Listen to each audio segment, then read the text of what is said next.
पहले ये देखना है कि हरित क्रांति होती क्या है।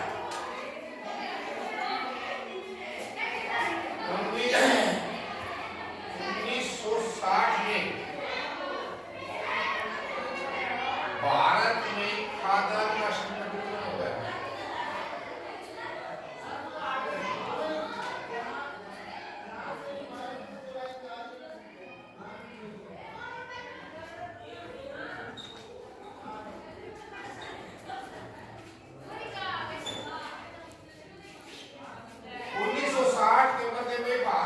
राजनीतिक एवं आर्थिक मोर्चों पर कई प्रकार की समस्याओं का सामना करना पड़ा।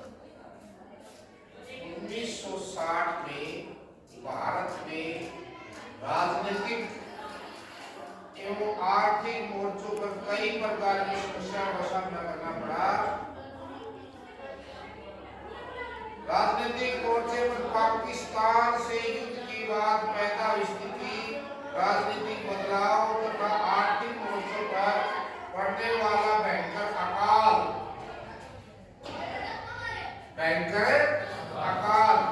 इन सभी परिस्थितियों ने भारत की अर्थव्यवस्था को काफी हद तक प्रभावित कर दिया। इन सभी प्रकार की परिस्थितियों ने भारत की अर्थव्यवस्था को काफी हद तक प्रभावित कर दिया। भारत के आर्थिक विकास में कमी आने लगी तथा विशेष कर खाद्य पदार्थों की कमी महसूस होने लगी। भारत का जो आर्थिक विकास है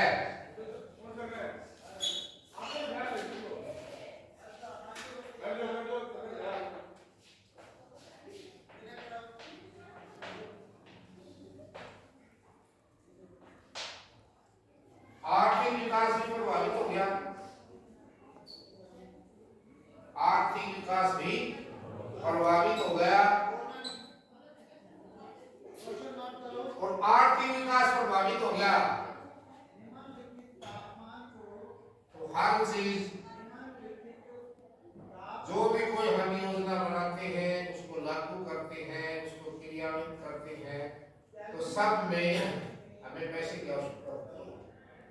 जब हमारा आर्थिक विकास ही प्रभावित हो गया तो हम तरह तरह की योजना को कैसे लागू करेंगे, कैसे बनाएंगे।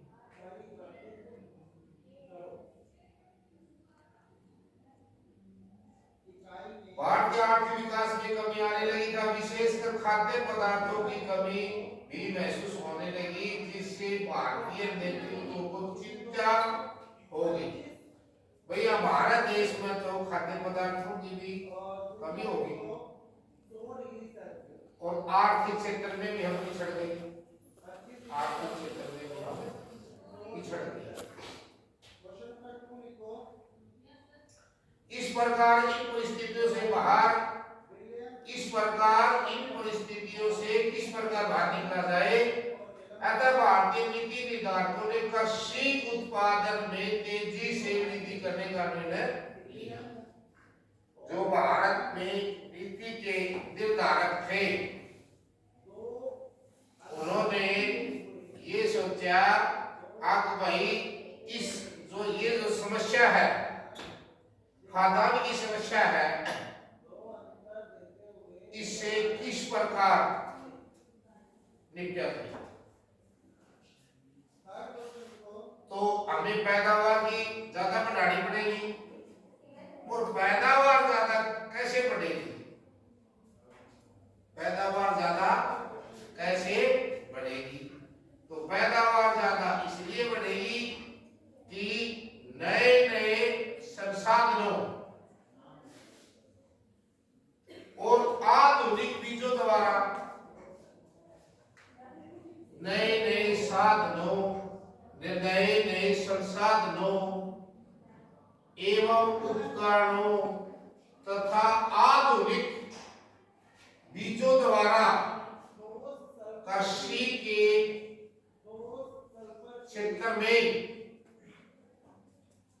जो वृद्धि की जाती है उसे क्या कहते हैं, हरित।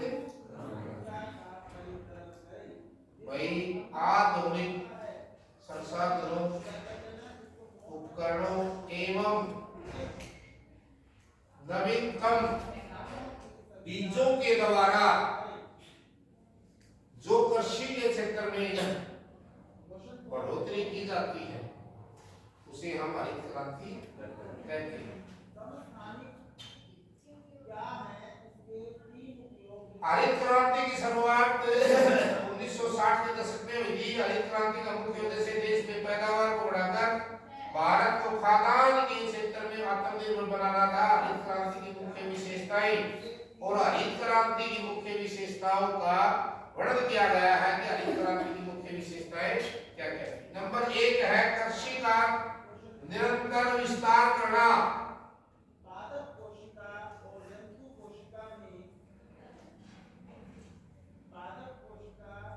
कृषि का निरंतर विकास करना हरित क्रांति का सबसे महत्वपूर्ण उद्देश्य है तथा तत्व भारत में कृषि क्षेत्र का निरंतर विकास के विस्तार करना था। यद्यपि स्वतंत्रता प्राप्ति से भारत में कृषि क्षेत्र का विस्तार जारी था, परंतु 1960 के मध्य में इस ओर अधिक ध्यान दिया गया और यह कार्य हरित क्रांति के अंतर्गत किया गया। नंबर 1 है कृषि का निरंतर विस्तार करना, बढ़ाना। यदि कृषि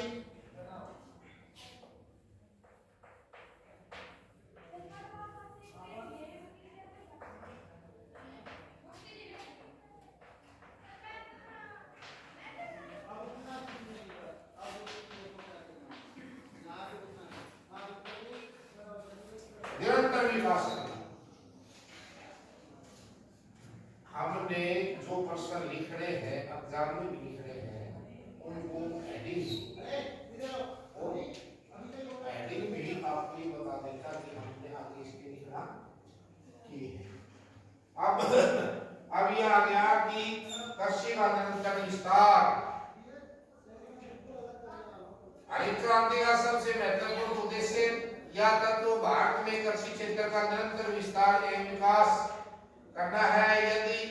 यद्यपि स्वतंत्रता प्राप्ति के समय से ही भारत में कृषि क्षेत्र का विकास जारी था, परंतु 1960 के मध्य में इस ओर अधिक ध्यान दिया गया और यह कार्य हरित क्रांति के अंतर्गत किया। अब नंबर आता है दोहरी फसल का उद्देश्य।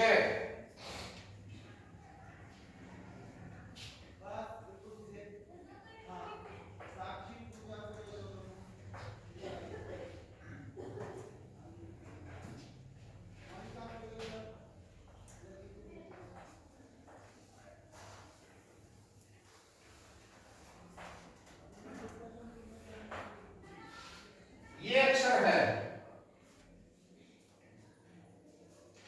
इसने आपकी समस्या का समाधान करा नहीं करा। ये कहता है कि दोहरी फसल का उद्देश्य, दोहरी फसल का उद्देश्य। हरित क्रांति का एक अन्य महत्वपूर्ण तत्व या उद्देश्य यह भी कहा जाता है कि भारत में 2 मौसमी फसलें बोई जाएं। साधारण रूप से भारत में प्रतिवर्ष एक मौसमी फसल ही काटी जाती थी। इसका प्रमुख कारण यह था कि प्रतिवर्ष भारत में एक ही मौसमी वर्षा होती, किंतु अब नए संसाधनों द्वारा दोहरी फसल का उद्देश्य निर्धारित किया गया। कई जमींदारों ने तो अपने खेतों में टैंकर बना रखे हैं कि ज्यादा बरसात हो जाए तो हम ये पानी इकट्ठा कर लें और फिर फुहारों के द्वारा उसको संचित करें।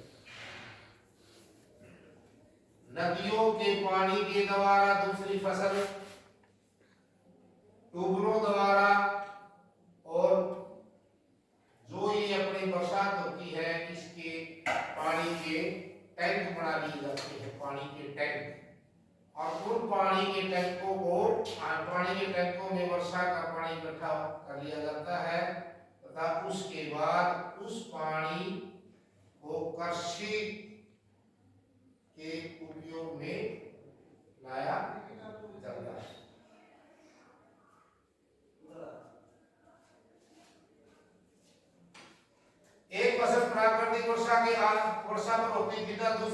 कृत्रिम वर्षा के आधार पर होती थी।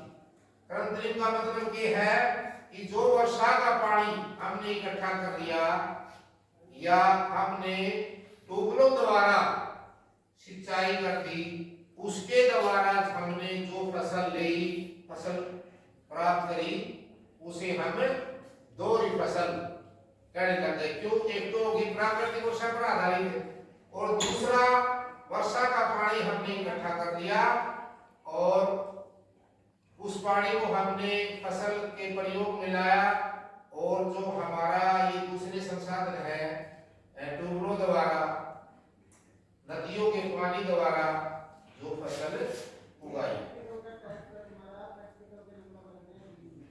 प्राकृतिक वर्षा के समय जो पानी प्राकृतिक वर्षा के समय जो पानी व्यर्थ चला जाता था, उसे अब एक जगह एकत्रित किया जाने लगा तथा इसका प्रयोग उस मौसमी फसल के लिए किया जाने लगा जब प्राकृतिक वर्षा की कमी होती थी या प्राकृतिक वर्षा नहीं होती थी।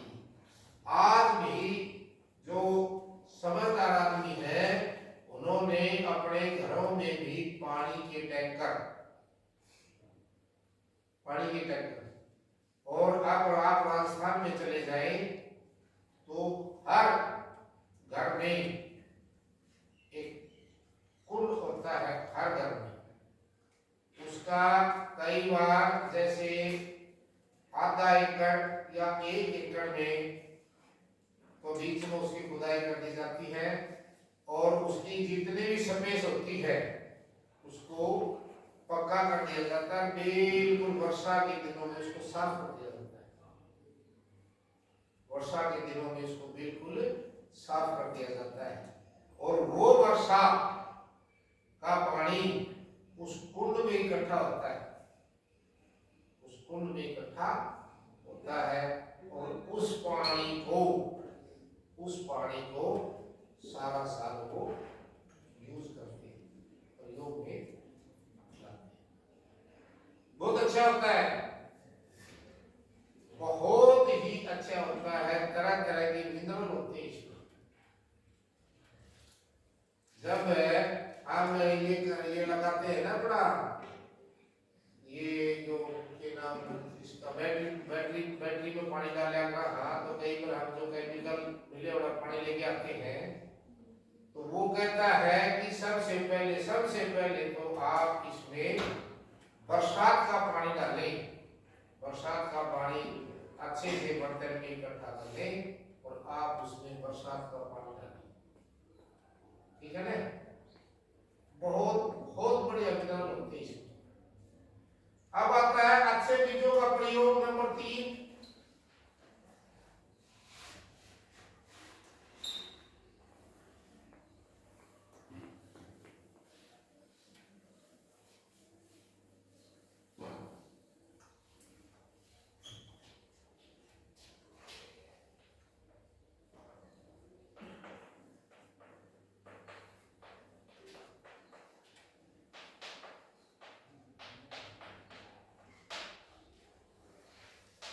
अच्छे बीज भी कृषि की पैदावार को बढ़ाने में बहुत सहायक होते हैं। अच्छे बीज भी कृषि की पैदावार को बढ़ाने में बहुत सहायक होते हैं। हरित क्रांति का एक तत्व या उद्देश्य अच्छे बीजों का प्रयोग करना है ताकि फसल की पैदावार को ज्यादा लिया जा सके। इसके लिए भारतीय कृषि अनुसंधान परिषद का 1965 एवं 1973 में पुनर्गठन किया गया। भारत में चावल, गेहूं, मक्का तथा बाजरा की किस्में तैयार की गई। अब इसी में एक क्वेश्चन और आता है कि भारत में भयंकर अकाल कब पड़ा? भारत में भयंकर अकाल 1965 से 1965 से 1967 1967 में भारत में भयंकर काल पड़ा और उस समय के प्रधानमंत्री पंडित लाल बहादुर शास्त्री जी ने ये कहा था कि भारत का प्रत्येक नागरिक एक दिन उपवास रखे। भारत का प्रत्येक नागरिक एक दिन उपवास रखे। क्यों? कि उस समय भारत में खाद्यान्न की बहुत भारी कमी। 1965 में भारत और पाकिस्तान का युद्ध हुआ। 1962 में भारत और चीन का युद्ध हुआ। 1962 में भारत और चीन का युद्ध हुआ। 1965 में भारत और पाकिस्तान का युद्ध हुआ। इन दोनों युद्धों ने हमारे देश की आर्थिक स्थिति को बहुत प्रभावित कर दिया।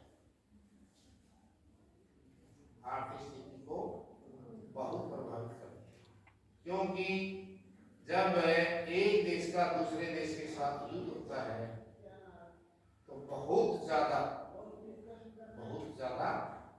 खर्च होता है। तो इन 62 और 65 के युद्धों ने भारत की आर्थिक स्थिति को बहुत ज्यादा प्रभावित कर दिया और खाद्यान्न का संकट भी पैदा हो गया। खाद्यान्न का संकट भी पैदा होगा। इस खाद्यान्न के संकट से उभरने के लिए, इस खाद्यान्न के संकट से उभरने के लिए हरित क्रांति लाई गई और हरित क्रांति का मुख्य उद्देश्य यही था कि कृषि की पैदावार को किस तरह से बढ़ाया जाए।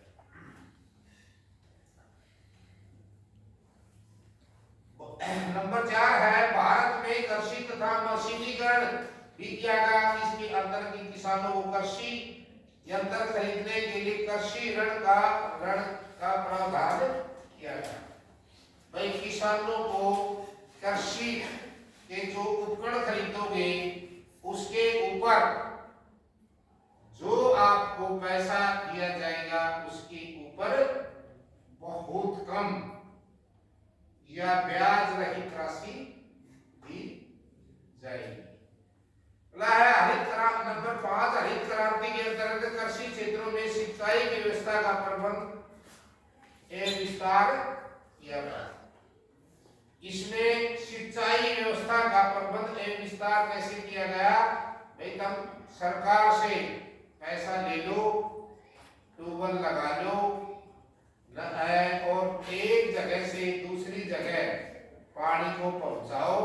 यदि इसकी कृषि को, खेती को पानी मिलेगा तो आपकी पैदावार बढ़ जाएगी।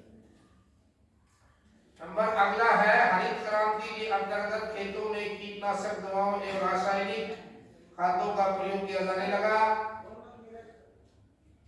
तीसरी पंचवर्षीय योजना में हरित क्रांति को सफल बनाने के लिए विशेष जोर दिया गया। तीसरी पंचवर्षीय योजना में अच्छी किस्म के बीजों पर ध्यान दिया गया, सिंचाई साधनों का विस्तार किया गया तथा किसानों को कृषि के विषय में और अधिक शिक्षित किया गया।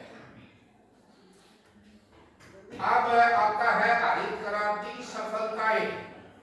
भाई हरित क्रांति तो होगी, हमने इसमें क्या क्या सफलता प्राप्त की?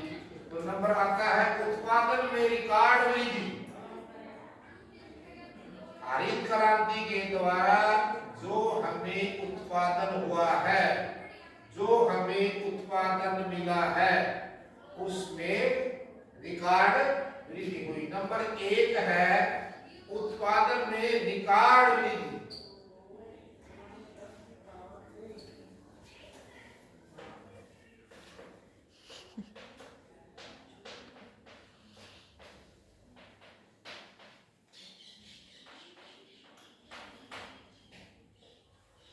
ये जो उत्पादन में रिकॉर्ड वृद्धि हुई है किसके कारण हुई? किसके कारण हुई? हरित क्रांति के कारण। हरित क्रांति की सबसे बड़ी सफलता यह है कि इससे भारत में रिकॉर्ड पैदावार हुई। 1978-79 में भारत में लगभग 131 मिलियन टन गेहूं का उत्पादन हुआ। कब हुआ? 1978-79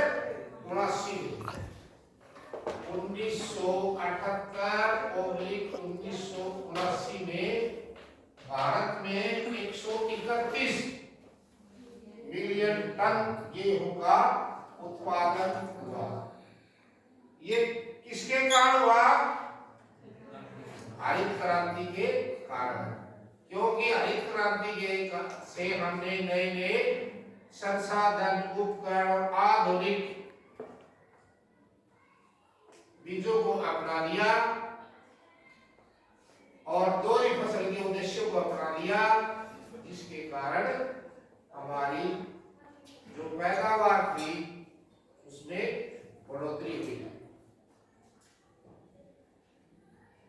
देश गेहूं का आयात करता था, अब यह गेहूं का निर्यात करने की स्थिति में आ गया। भारत है हरित क्रांति से पूर्व भारत है वो क्या करता था? किस चीज का?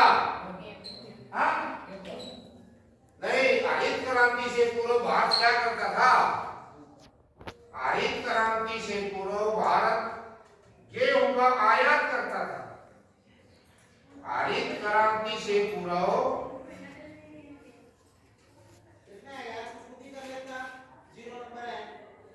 अब गेहूं को निर्यात करने की स्थिति में आ गया।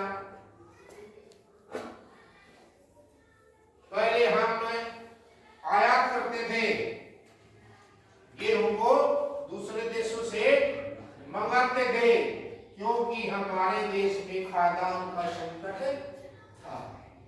हमने हरित क्रांति को अपना लिया और हरित क्रांति से ये खाद्यान्न का जो संकट है ये खत्म हो गया और 1978-79 में भारत में रिकॉर्ड गेहूं की पैदावार हुई। अब भारत है वो आयात करने की बजाय निर्यात करने की स्थिति में आ गया। अब नंबर 2 है फसल क्षेत्र में वृद्धि। फसल क्षेत्र में वृद्धि।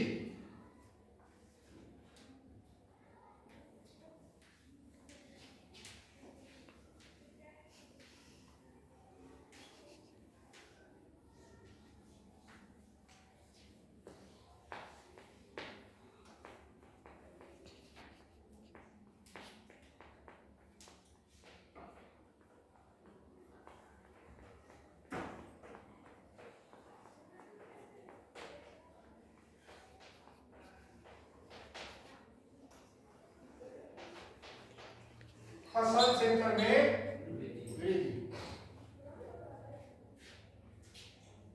हरित क्रांति के परिणामस्वरूप भारत में फसल क्षेत्र में व्यापक वृद्धि हुई।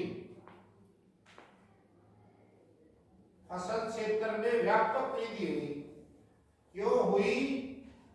क्योंकि हमने हरित क्रांति को अपना लिया। पैदावार ज्यादा होगी तो हमारी इनकम भी, हमारी आय भी बढ़ गई। इसलिए ये कहता है कि फसल के क्षेत्र में भी वृद्धि हुई। अगला है औद्योगिक विकास को बढ़ावा। औद्योगिक विकास को बढ़ावा।